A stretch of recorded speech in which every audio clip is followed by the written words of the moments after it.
E aí pessoal, tudo bem com vocês? Aqui é Rui Monteiro começando mais um vídeo do canal Rankings do Futebol Brasileiro.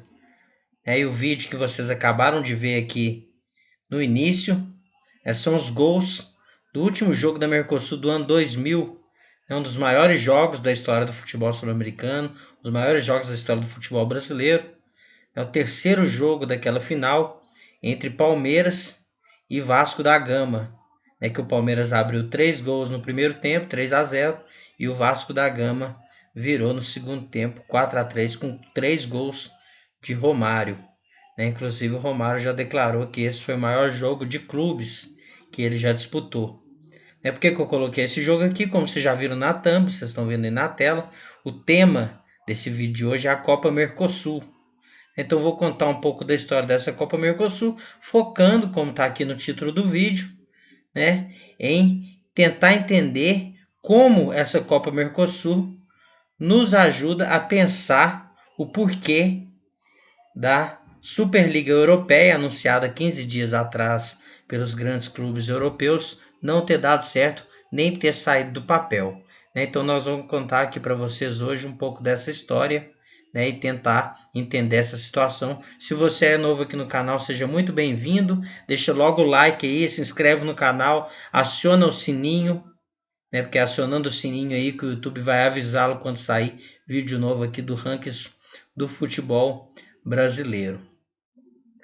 E como vocês viram aí na thumb também, eu estou chamando essa Mercosul da Superliga da América do Sul. Por que eu estou chamando assim?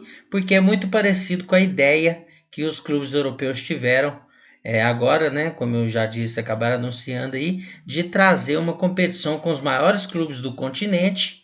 No caso aqui vocês vão ver que uma metade da América do Sul, e que aqueles times sempre estariam participando daquele campeonato anualmente, com uma pouca mobilidade dos times, Então uma grande quantidade desses times que disputam a competição não perderiam a vaga nesse campeonato, Ano após ano estariam ali eles jogando entre si, Vocês vão ver que, diferente da Superliga Europeia, a Copa Mercosul tinha uma duração menor, de 6 meses ali no segundo semestre, de julho a dezembro, de agosto a dezembro.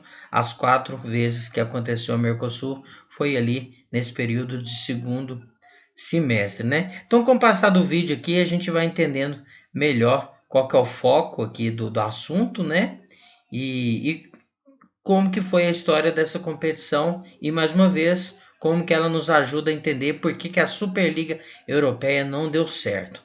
Então, vamos logo aí para o assunto. Primeira coisa que eu queria colocar é que houve 4 edições da Copa Mercosul, Eu considero que foi uma competição de sucesso, porque envolveu times muito grandes da América do Sul, com grande apelo, com grande torcida, e aconteceu durante 4 anos seguidos, sempre com grande audiência, sempre com grande apelo, como já foi dito aqui. Então aconteceu em 98, 99, 2000 e 2001, sempre com 20 times dos seguintes países, Brasil, Argentina, Chile, Paraguai e Uruguai. Então eram ali os países que na época, e até hoje também, são os países membros do Mercosul. Na época também ainda tinha Bolívia, que acabou participando de uma outra competição com os demais países da América do Sul, Peru, Colômbia, Venezuela, a Bolívia acabou participando de uma outra competição chamada Merconorte, e a Mercosul acabou ficando para esses 5 países aí. Disputada sempre no segundo semestre, como já foi dito aqui,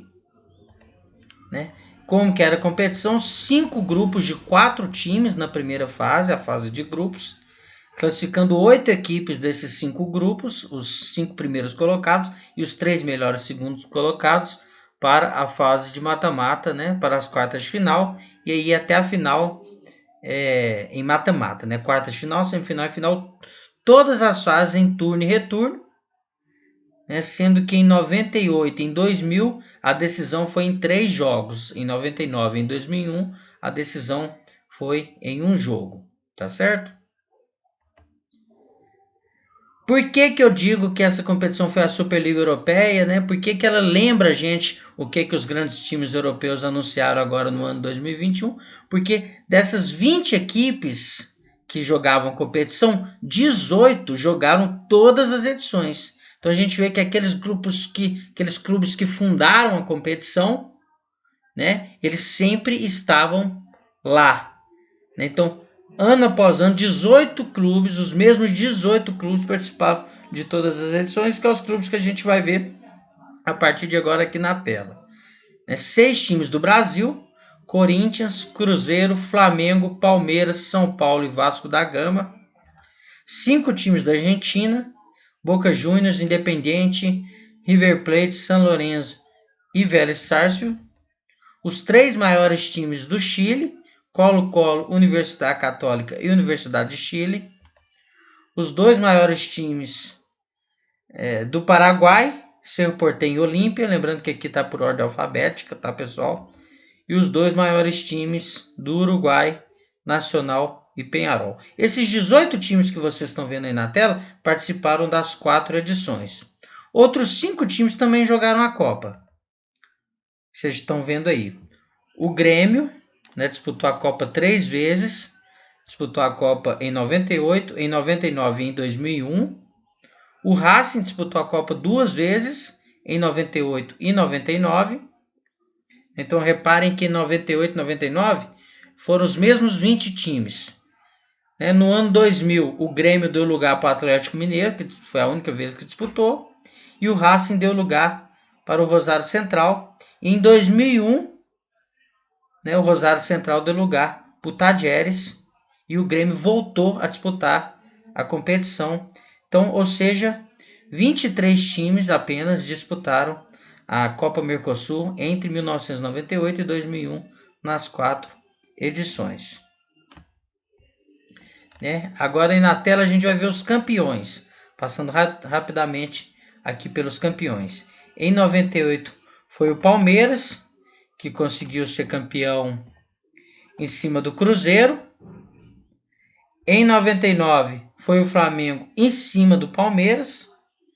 Em 2000 foi o Vasco em cima do Palmeiras novamente. Então repare que o Palmeiras ele chegou na final aí nas 3 primeiras edições, ganhando a primeira, perdendo para o Flamengo em 99 e perdendo para o Vasco em 2000, que é aquele último jogo que a gente estava vendo aqui no início do vídeo. E em 2001 o campeão foi o San Lorenzo da Argentina.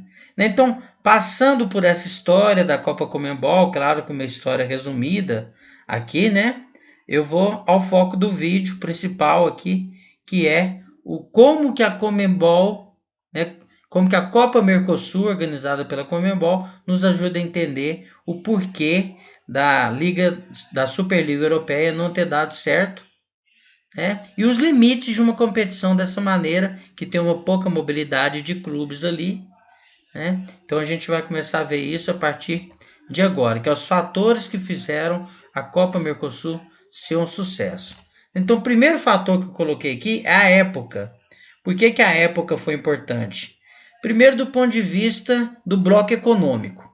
Então o bloco econômico, o Mercosul estava em alta, existia todo um apelo, usando essa palavra novamente aqui, para as coisas que se referissem ao Mercosul. Então a mídia, o marketing e os próprios times e a própria Conmebol, se aproveitando disso, ela vai efetivar esse campeonato que a gente está tratando aqui hoje. Outra situação também que na época existia uma outra competição sul-americana, além da Libertadores, que era a Copa Conmebol, e a Copa Conmebol também já estava ali no fim, as últimas 2 edições trazendo times menores dos países. A Libertadores funcionava principalmente ali no primeiro semestre. Existia na época também há pouco tempo a chamada Supercopa Libertadores, que era também um campeonato que sempre aqueles times tinham ali uma cadeira cativa. Então é uma época em que esse tipo de campeonato era bem aceito. Era uma época que a Copa Mercosul acabou substituindo ali a Copa Conmebol, então ela chegou num bom momento que a Copa Conmebol começa a enfraquecer depois da entrada da Copa Mercosul, que passa a ser a segunda competição, né?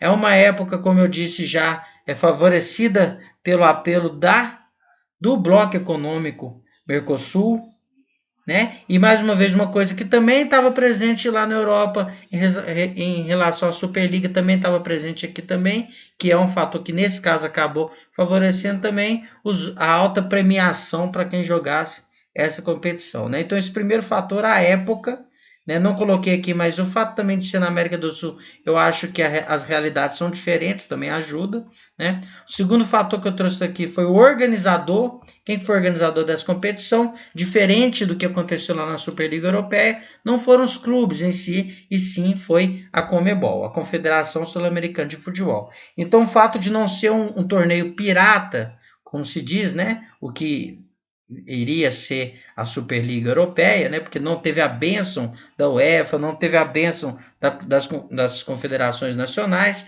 No caso aqui, teve essa bênção, né? Tanto da CBF, tanto da AFA, das confederações nacionais, quanto da Conmebol, que foi a própria organizadora. Então também isso ajudou a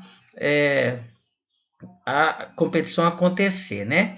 E um terceiro fator que eu trouxe aqui também, acho que esse talvez um dos mais importantes, a duração da competição, em questão de número de jogos, em questão do quanto ela vai ocupar do calendário dos clubes, né? Que aqui a gente viu que era uma competição que os times jogavam ali no mínimo 6 jogos, né? E no máximo 12 ou 13 jogos, e só no segundo semestre, diferente da Superliga Europeia, que só na primeira fase foi proposto aí 18 jogos, o que seria só a primeira fase 50% maior em questão da ocupação do calendário em relação à totalidade da Copa Mercosul.